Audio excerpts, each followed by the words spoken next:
ಹೂವು ಇಟ್ಕೊಳ್ಳಿ ಸರ್, ಹೂವು ಇಟ್ಕೊಳ್ಳಿ. ಮೇಡಮ್ ನೀವು ಇಟ್ಕೊಳ್ಳಿ. ಅದು ಸ್ಮೈಲ್.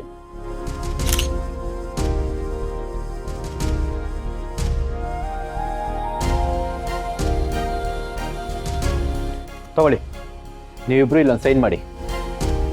ಫೋಟೋ ಜೊತೆ ಸ್ಟೇಟ್ಮೆಂಟ್ನ ಅಟ್ಯಾಚ್ ಮಾಡ್ತೀನಿ. ಆಮೇಲೆ ಏನಾದ್ರು ನಿಮ್ಮ ಮನೆಯವ್ರು ಬಂದು ಗಲಾಟೆ ಮಾಡಿದ್ರೆ ಇದನ್ನು ತೋರಿಸ್ಬೋದು.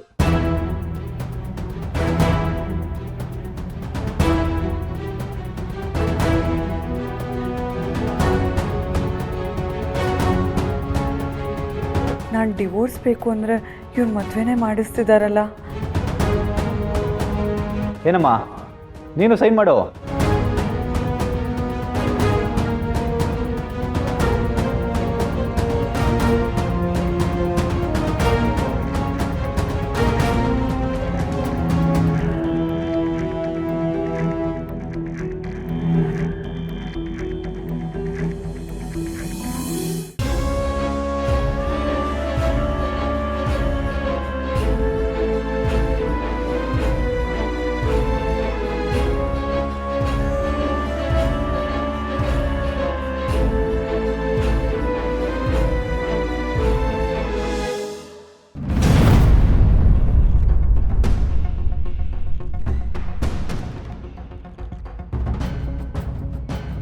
ಲಕ್ಷ್ಮಿ, ಮಾವ,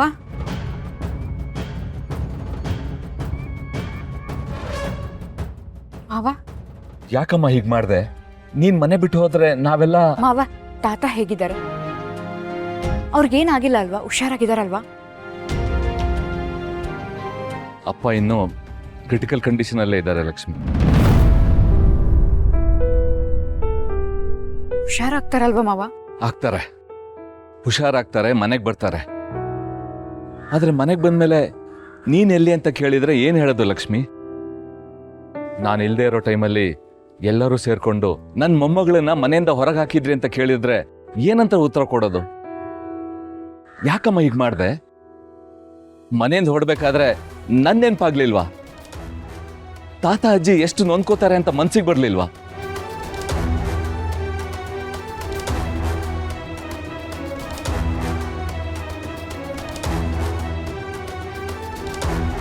ದಯವಿಟ್ಟು ನನ್ನ ಕ್ಷಮಿಸಿ ಮಾವ.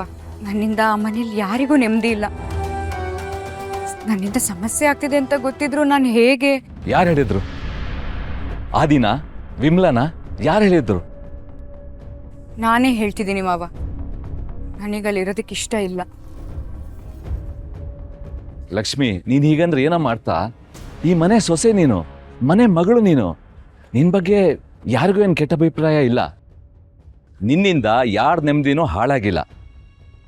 ಅಜ್ಜಿ, ತಾತ, ಪ್ರಸಾದ್, ಪಾವನಿ, ಸುಶಾಂತ್ ಎಲ್ಲರೂ ನಿನ್ನ ಇಷ್ಟಪಡ್ತಾರೆ. ವಿಮಲಾ ಸರಿ ಹೋಗ್ತಾಳೆ, ಆದಿನೂ ಕೂಡ. ಆದ್ರೆ ನೀನ್ ಹೀಗೆ ಮನೆ ಬಿಟ್ಟು ಬಂದ್ರೆ ಎಲ್ಲರೂ ಡಿಸ್ಟರ್ಬ್ ಆಗ್ತಾರೆ ಲಕ್ಷ್ಮಿ. ಇಲ್ಲ ಮಾವ, ತಾತ ಹುಷಾರಾಗಿ ಬಂದ್ಮೇಲೆ ನಾನೇ ಅವ್ರನ್ನ ಒಪ್ಸಿ ಪಿ ಜಿಲಿ ಉಳ್ಕೋತೀನಿ.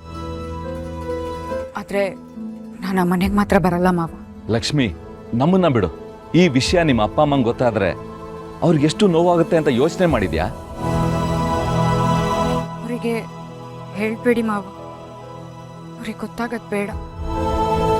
ನಮ್ಮ ಅಪ್ಪ ಅಮ್ಮಂಗೆ ಅಷ್ಟೇ ಅಲ್ಲ ಮಾವ, ಅಮ್ಮು ಅತ್ತಿಗೆಗೆ, ಸಂಜೀವಣ್ಣಂಗೂ ನಾನಾ ಮನೇಲಿಲ್ಲ, ಪಿ ಜಿಲಿದ್ದೀನಿ ಅನ್ನೋ ವಿಚಾರ ಗೊತ್ತಾಗೋದು ಬೇಡ. ನೀವು ಹೇಳಬಾರ್ದು, ಮನೇಲಿರೋರ್ಗೂ ಹೇಳೋದಕ್ಕೆ ಬಿಡಬಾರ್ದು. ದಯವಿಟ್ಟು ಇದು ಒಂದು ಸಹಾಯ ಮಾಡಿ ಮಾವ. ಲಕ್ಷ್ಮಿ, ನೀನು ಕೋಪದಲ್ಲಿ ಈ ನಿರ್ಧಾರ ತಗೊಂಡಿದ್ಯಮ್ಮ, ಇದು ಸರಿಯಲ್ಲ. ನಿನ್ ಕ್ಲಾಸ್ ಮುಗಿಯೋವರೆಗೂ ನಾನು ಇಲ್ಲೇ ವೇಟ್ ಮಾಡ್ತೀನಿ. ಮುಗಿಸ್ಕೊಂಬಾ, ಮನೆಗೆ ಹೋಗೋಣ. ಇಲ್ಲ ಮಾವ, ನಾನು ಬರಲ್ಲ.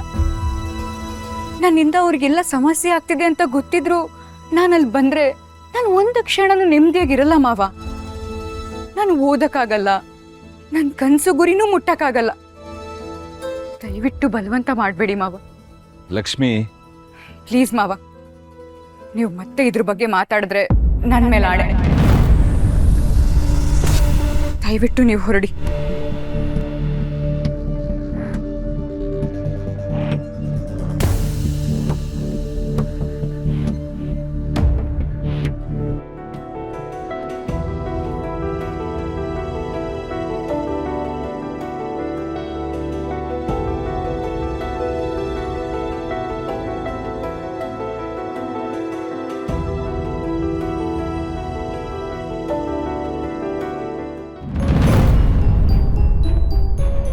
ಲಕ್ಷ್ಮಿ ಬಂದ್ಲಾ? ಅತ್ತೆ ಈಗ ಯಾಕೆ ಅವಳ ವಿಷಯ? ಅಲ್ವೇ ವಿಮ್ಲಾ, ಯಾವಾಗಲೂ ತಾತ ತಾತ ಅಂತಿದ್ದವಳು ತಾತನ್ ನೋಡಕ್ ಬರೋದು ಬೇಡವಾ ಅವಳು? ಎಲ್ಲಿ ಹೋದ್ಲು ಲಕ್ಷ್ಮಿ? ಏನ್ ಮಾಡಿದ್ರೆ ಹುಡುಗಿಗೆ? ಅಯ್ಯೋ ಅತ್ತೆ, ಯಾರು ಏನು ಮಾಡ್ತಾರೋ ಅವಳಿಗೆ? ಏನೋ ಬಾಯಿ ತಪ್ಪಿ ವಿಮಲ ಮನೆ ಬಿಟ್ಟು ಹೋಗ್ಬಿಡು ಅಂತ ಹೇಳಲ್ಲು. ಅದಕ್ಕೆ ಅವಳು ನೋಡಿದ್ರೆ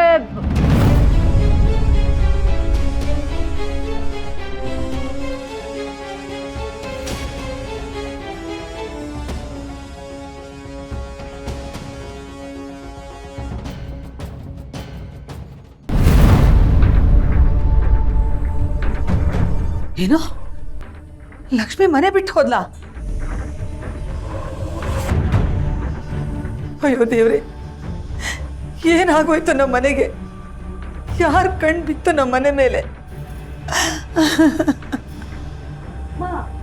ಅಮ್ಮ ಯಾಕಮ್ಮ ಅಳ್ತಾ ಇದೆಯಾ? ಇವರೆಲ್ಲ ಸೇರಿ ಲಕ್ಷ್ಮಿನ ಮನೆಯಿಂದ ಆಚೆ ಹಾಕಿದ್ರಲ್ಲೇ.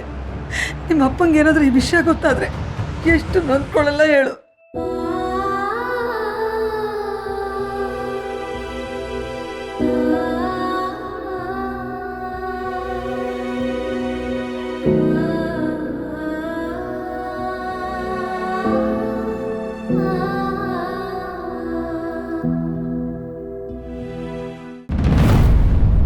ಇಷ್ಟೆಲ್ಲ ಡ್ರಾಮಾ ಆಗಿ ಲಕ್ಷ್ಮಿ ಮನೆ ಬಿಟ್ಟು ಹೋಗೋದಕ್ಕೆ ಕಾರಣ ಯಾರು ಹೇಳು? ನಿನ್ನ ತಂಗಿ. ಎಸ್, ಇಲ್ಲಿಗೆ ಮುಗೀತು ಅನ್ಕೋಬೇಡ. ಈಗ ಮಾವನಿಗೆ ಪ್ರಜ್ಞೆ ಬಂದಮೇಲೆ ಲಕ್ಷ್ಮಿ ಎಲ್ಲಿ ಅಂತ ಕೇಳ್ತಾರೆ. ಲಕ್ಷ್ಮಿ ಮನೆ ಬಿಟ್ಟು ಹೋಗಿರೋ ವಿಷಯ ಗೊತ್ತಾದ್ಮೇಲೆ ಆಮೇಲಿದೆ ನೋಡು ಹಬ್ಬ. ಅಂದ್ರೆ ತಾತ ದೊಡ್ಡಮ್ಮನ ಮೇಲೆ ಕೂಗಾಡ್ತಾರೆ ಅಂತೀಯ? ಕೂಗಾಡ್ತಾರೆ ಅಂತ್ಯ ಅಂತ ಕೇಳ್ತಿಯಲ್ಲೇ. ಮಾವ ಕೂಗಾಡೋದಕ್ಕೆ ವಿಮಲಾ ಮನೆ ಬಿಟ್ಟು ಹೋಗ್ತಾಳೆ, ನೋಡ್ತಿರು. ಆದರೂ ಅವ್ರು ಬಿಟ್ಟು ಹೋಗಿಲ್ಲ ಅಂದರೆ? ಬಿಟ್ಟು ಹೋಗದೆ ಇದ್ರೆ ವಿಮಲಾ ಇಷ್ಟೆಲ್ಲ ಆದ್ಮೇಲೂ ಇನ್ನೂ ಇದೇ ಮನೆಯಲ್ಲಿ ಇದೆಯೇನೆ? ಛೇ ಛೇ ಛೇ ಛೇ ಛೇ ಛೇ, ನಾನಾಗಿದ್ದಿದ್ರೆ ಈ ಕ್ಷಣನೇ ಈ ಮನೆ ಬಿಟ್ಟು ಹೊರಟೋಗ್ತಾ ಇದ್ದೆ ಅಂತ ಅವಳು ಕಿವಿ ಚುಚ್ತೀನಿ ಈ ಕಡೆ. ಆಮೇಲೆ ಈ ಮನೆ 2 ಭಾಗ ಆಗತ್ತೆ. ಅವಳು ಪಾಲಿನ ಆಸ್ತಿ ತಗೊಂಡು ಅವಳು ಮನೆ ಬಿಟ್ಟು ಹೋಗ್ತಾಳೆ. ಆಮೇಲೆ ನನ್ನ ಪಾಲಿನ ಆಸ್ತಿನ ನಾನು ತಗೊಂಡು ನೆಮ್ಮದಿಯಾಗಿರ್ತೀನಿ.